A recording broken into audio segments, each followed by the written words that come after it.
Olá, muito boa tarde a você. Começa agora o Assembleia em Foco, primeira edição. A incidência de casos de dengue no Maranhão, novo RG começa a ser emitido nos estados brasileiros. Você vai ver o que muda no novo documento. A reportagem traz dicas para a mudança de hábitos e alimentação saudável. Você vai ver ainda a repercussão do sítio arqueológico encontrado em São Luís durante trabalhos da construção civil. O F1 começa agora.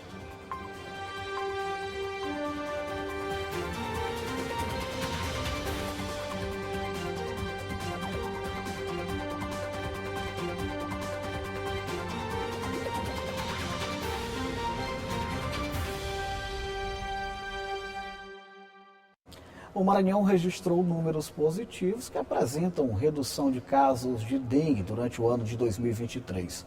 Profissionais apontam a escassez de chuvas como um fator que influenciou nesta redução.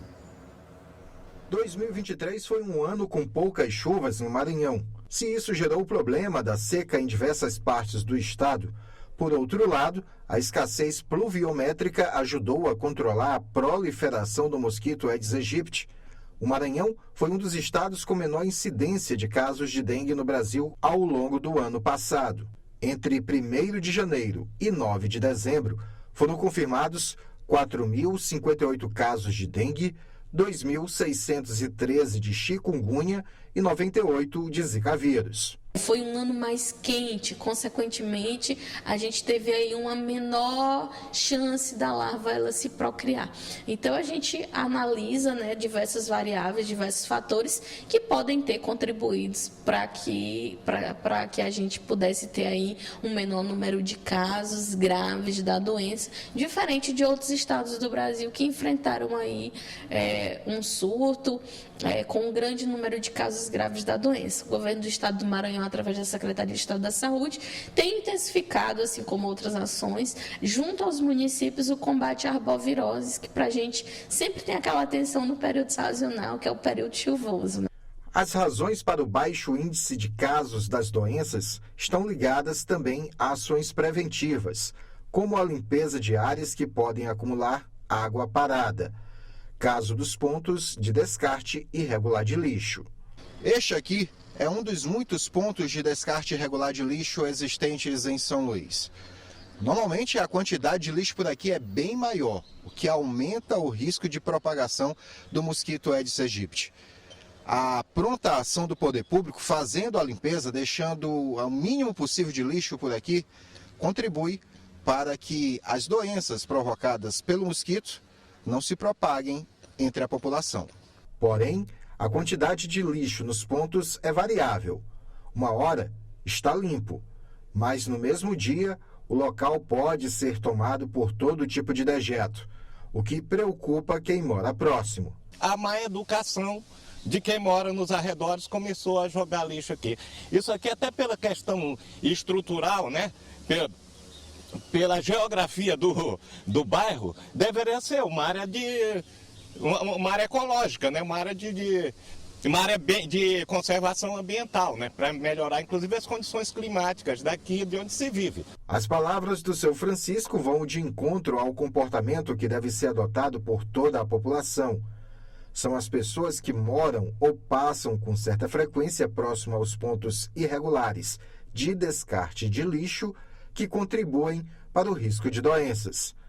Por isso, a conscientização precisa ser trabalhada com antecedência e envolvendo todos. A maior arma que nós temos é a ação conjunta de toda a sociedade. Então, se cada um fizer a sua parte, a gente vai ter aí uma menor procriação, do mosquito, menor crescimento desse mosquito. Consequentemente, a gente tem uma menor chance de transmissão do vetor, que é o Aedes, para o homem, para o ser humano.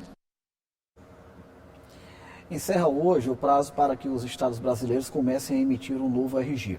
O Maranhão está entre os estados que cumpriram com antecedência esse calendário. A reportagem que a gente acompanha agora traz para a gente mais detalhes sobre a novidade no principal documento de identificação dos cidadãos e cidadãs do país. A nova carteira de identidade nacional já está sendo impressa em 18 estados brasileiros, entre eles o Maranhão. A carteira traz algumas mudanças significativas. A principal delas diz respeito à numeração da identificação, que passa a ser o CPF da pessoa. Além disso, o documento vem com um QR Code, que vai ajudar na verificação da autenticidade da carteira e saber se ele foi furtado ou extraviado. Outra novidade é a inclusão de um código internacional chamado MRZ, o mesmo usado nos passaportes. Com isso, a carteira pode ser usada como documento de viagem, caso a pessoa esteja sem o passaporte. Importante lembrar que a nova carteira tem reconhecimento em todo o território do Mercosul. Ela tem formas distintas de apresentação: impressa em papel moeda, impressa em plástico policarbonato ou na versão digital pelo aplicativo gov.br. O prazo de renovação da nova carteira varia de acordo com a idade da pessoa. Crianças de 0 a 12 anos incompleto precisam renovar o documento a cada 5 anos. Quem tem de 12 a 60 anos incompletos pode atualizar o documento a cada 10 anos. Quem tiver mais de 60 anos de idade não precisa trocar o documento. Quanto ao prazo de adesão, as pessoas não precisam ter pressa. O modelo considerado agora antigo tem validade até o dia 28 de fevereiro de 2032. Até esta data, as pessoas podem fazer a retirada da primeira via e até mesmo a primeira renovação sem pagar qualquer taxa. Depois disso, cada estado fica responsável pela cobrança do documento. João Carvalho, para a TV Assembleia. Beleza, João, obrigado. Olha, a seguir a previsão do tempo. E mais dicas de novos hábitos e como garantir a alimentação saudável em 2024. A gente volta já.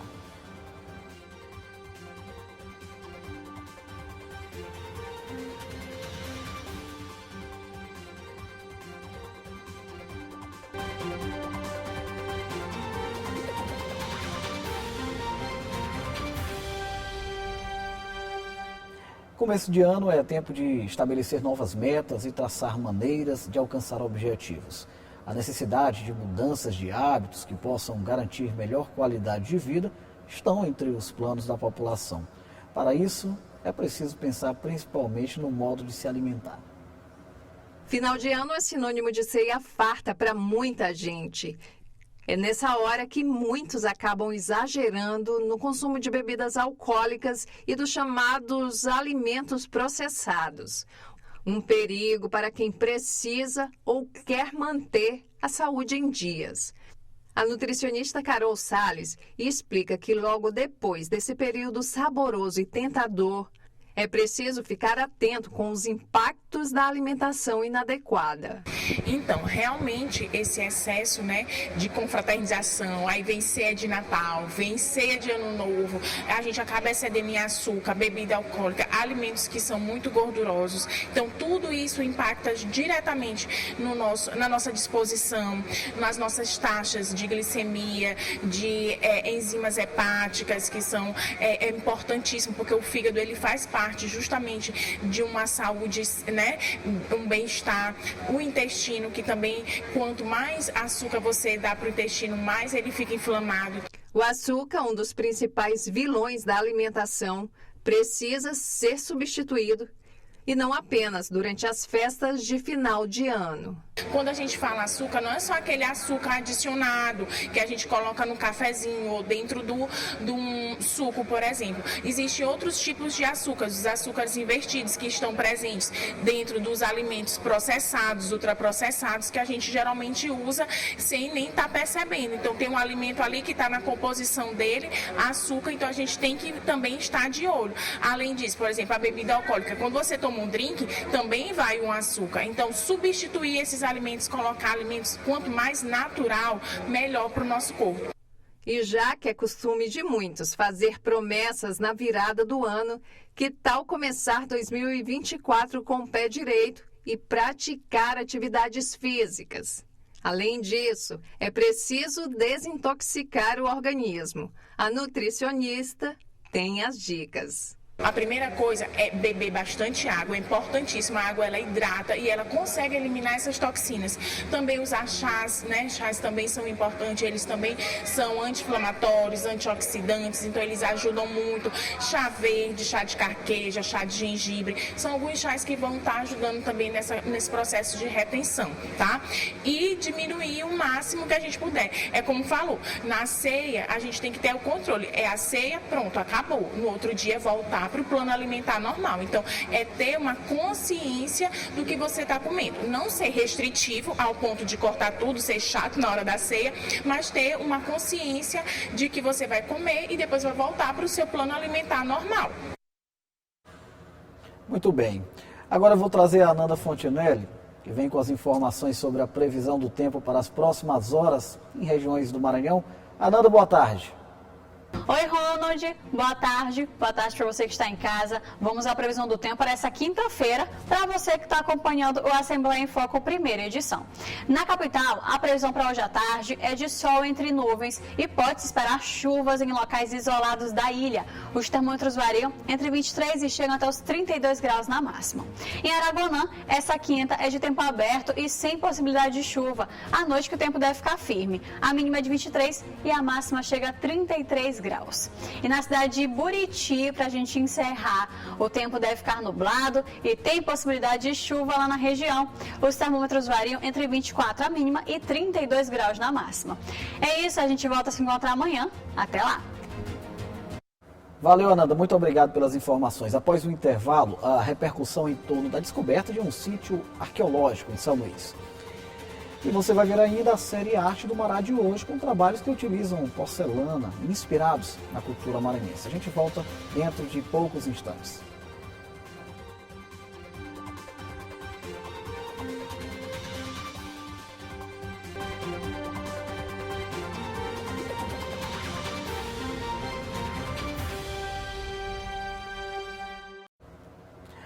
Olha, um trabalho cuidadoso que exige profissionalismo e paciência está acontecendo na região do bairro Vicente Fialho, em São Luís. É que no local foram encontrados artigos e esqueletos humanos, o que caracteriza o achado como um sítio arqueológico. Agora, especialistas estão fazendo as coletas e analisando tudo.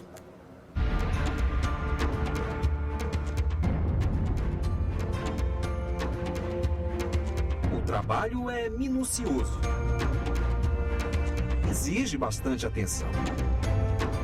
Após escavado, o material passa por esta peneira e só depois é descartado. Foi assim que nesta área de aproximadamente 60 mil metros quadrados foram encontrados 43 esqueletos e mais de 100 mil peças arqueológicas. Mas o achado não foi por acaso. Na década de 1970, foi feito um estudo no local que apontava a possibilidade de um sítio arqueológico. Em 2019, quando a MRV Engenharia foi realizar o licenciamento ambiental para a construção de um empreendimento imobiliário, uma empresa especializada foi contratada para fazer a avaliação arqueológica. E aí começa a história. Depois que a gente identifica essas áreas com potencial, a gente intensifica as pesquisas, né? A gente faz uma prospecção amostral, com perfurações, né, amostrais aleatórias, controladas, e depois disso, verificando a densidade ou não de artefatos ou de algum bio ou geoindicativo. Os bioindicativos são áreas que apresentam, vamos supor, o sambaquilho é um bioindicativo de atividade humana, que ele tem restos de animais, restos de faunas marinhas, mas que foi manejado por um ser humano. Então, depois que a gente conseguiu identificar um esqueleto, nós intensificamos a pesquisa. A quantidade de objetos encontradas impressiona, e este pode ser um dos maiores achados arqueológicos do estado. Estudos feitos já apontam que os artefatos podem ter até 9 mil anos, mas a data exata ainda precisa ser confirmada. E, em se confirmando, pode mudar a história que conhecemos dos primeiros povos a habitarem esta região do Maranhão, como observa este historiador que faz parte da equipe que vem trabalhando na área. A partir das datações, a partir desse trabalho, a gente consegue pensar e uma nova página, por assim dizer, para a história do Maranhão. Pensar que grupos existiam aqui há pelo menos 9 mil anos, né? Se as datações elas se confirmarem, continuarem sendo expressivas, é dizer que nossa história ela é muito mais recuada. Nossa ancestralidade indígena, os grupos que habitavam aqui, além só dos que viviam na Chácara Rosane, mas os outros também, eles tinham modos de viver e de fazer que são maiores do que está colocado no livro didático de história. Agora, desde o início dos trabalhos, o IPHAN vem acompanhando tudo de perto, como explica esta arqueóloga. O IPHAN já exige pesquisas prévias a partir de 5.000 metros quadrados em qualquer empreendimento que tenha potencial de degradação ao meio ambiente, né? Porque o meio ambiente, a arqueologia está dentro do conceito amplo de meio ambiente, né? Por isso que o IPHAN adentra desde o primeiro momento no processo de licenciamento ambiental e exige, sim, pesquisas preventivas. E as escavações continuam sendo feitas. E em cada porção de terra que sai daqui, novas surpresas vão se revelando. Aqui um dos últimos achados, uma ossada humana que, pelo que se observa aqui, a parte do crânio, né, tem outras partes do corpo, como as pernas, provavelmente ali os pés. E esse daqui está sendo aguardado um estudo de uma bioarqueóloga para que ele possa ser retirado daqui e ser feito o estudo completo. Nesta sala que fica no próprio sítio, uma pequena amostra do que foi encontrado. O restante do material foi encaminhado para a Universidade Federal do Maranhão e guardado em containers. Mas, segundo a gestora de planejamento operacional da construtora, um grande projeto para exibição e pesquisa dos achados está em desenvolvimento. A UFMA ela é uma instituição que ela é responsável nesse processo pela salvaguarda desse material. Mas como foi um volume muito grande, eles não tinham um espaço, né, apropriado para receber, grande, enfim. E aí decidimos que vai ser construído um centro de curadoria, tá, lá na UFMA, para que seja levado esse material para lá, vão passar para uma análise de laboratório, vão fazer toda a parte de curadoria e ficar armazenados para que fique aberto, né, não só para a comunidade acadêmica, mas também para toda a sociedade que quiser visitar esse espaço. A arqueóloga do IPHAN explica ainda que o órgão não impede a construção, mas exige que todas as medidas sejam tomadas. E só após exauridos os achados, aí sim, a área é liberada para que a empresa continue com o empreendimento. Aqui já tem algumas edificações, nessas áreas não houve presença de material arqueológico e em tantas outras que teve com uma camada menor, uma densidade menor de material que passou também pelo resgate arqueológico. Após a negativação da área, houve a liberação de alguma parte desse empreendimento a ser implantado. Os achados têm uma grande importância porque possuem uma relação direta na construção do nosso passado. As peças guardam memórias e são elementos fundamentais na formação da nossa identidade cultural, na instituição de tradições e no registro de experiências humanas significativas e que precisam ser preservadas e valorizadas.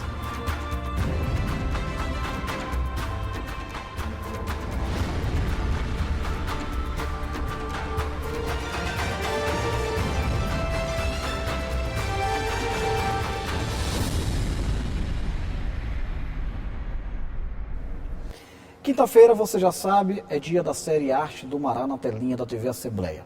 E na edição de hoje, vamos acompanhar como a porcelana tem sido utilizada como matéria-prima para um trabalho artístico com inspiração histórica e baseado na cultura maranhense.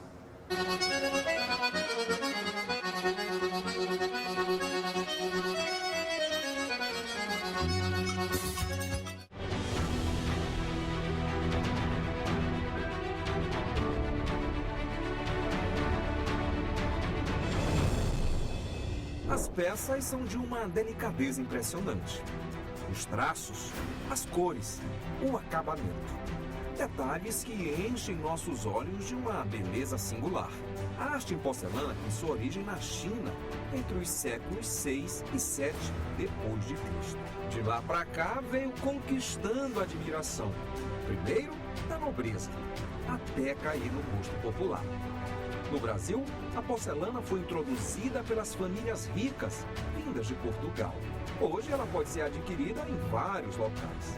No Maranhão, Um dos nomes mais conhecidos na produção da pintura em cerâmica é este artista plástico. Já são mais de 40 anos imprimindo seu talento nos mais variados objetos. Bom, isso eu tinha uns 18 a 19 anos, né? Foi através do meu irmão, que já canetava para Vera Vasconcelos. Vera Vasconcelos foi quem introduziu esse tipo de arte aqui em São Luís, na década de 70, quando ela veio do Ceará. E começou a desenvolver isso com que era conhecido como hobby de madame, né, com as madames. E meu irmão começou a fazer esse canetado para ela, que eram os vasos, que na verdade era para as alunas poderem fazer o preenchimento, que é, no caso, a pintura. E eu já tinha essa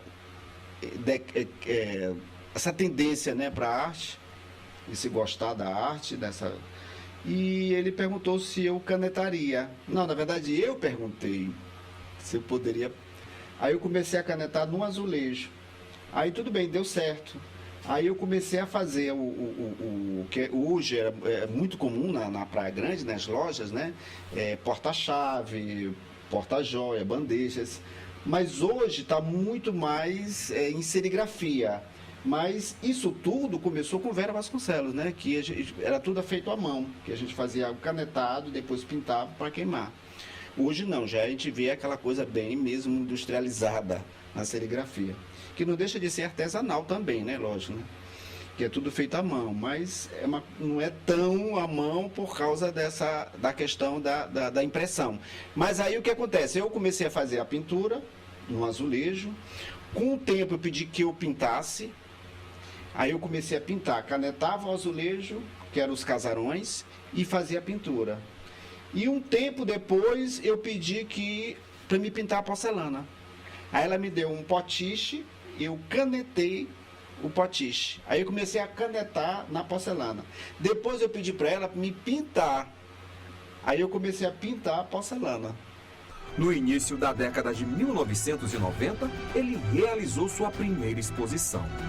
Neste tempo, os motivos das pinturas eram geralmente a cultura estrangeira, mas ele acabou se rendendo à cultura popular maranhense. Então, na minha primeira exposição, que foi em 1992, no Convento das Mercês, o tema foi arte milenar e pintar em porcelana. A segunda já foi o quê? Foi a magia do Egito em porcelana.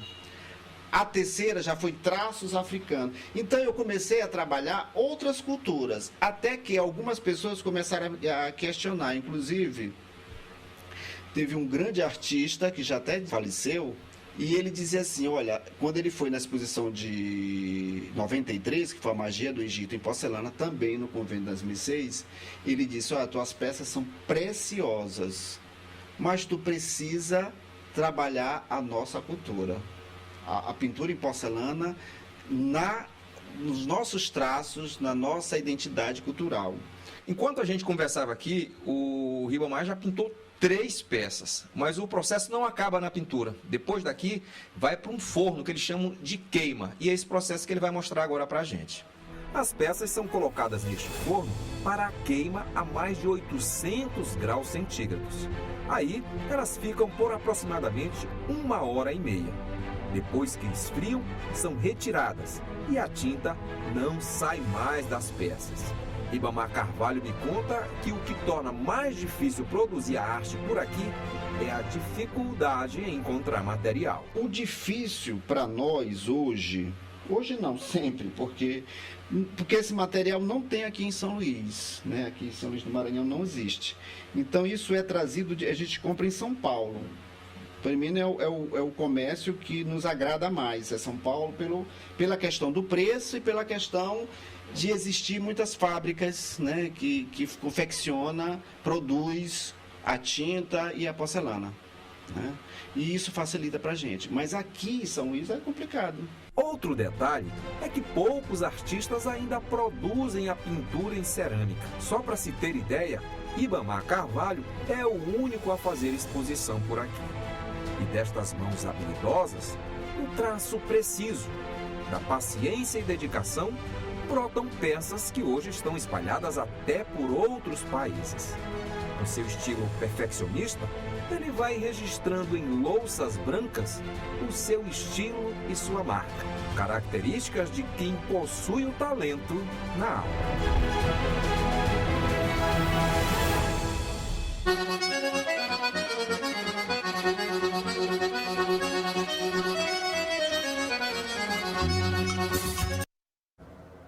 Muito bacana esse trabalho, hein? Olha, essa e as outras reportagens também você pode acompanhar logo mais através do nosso canal oficial no YouTube, por meio também do site al.ma.leg.br. O F1 de hoje fica por aqui, tenha uma ótima tarde, às 6 horas. Daqui a pouco você acompanha o F2 e amanhã a gente se reencontra por aqui.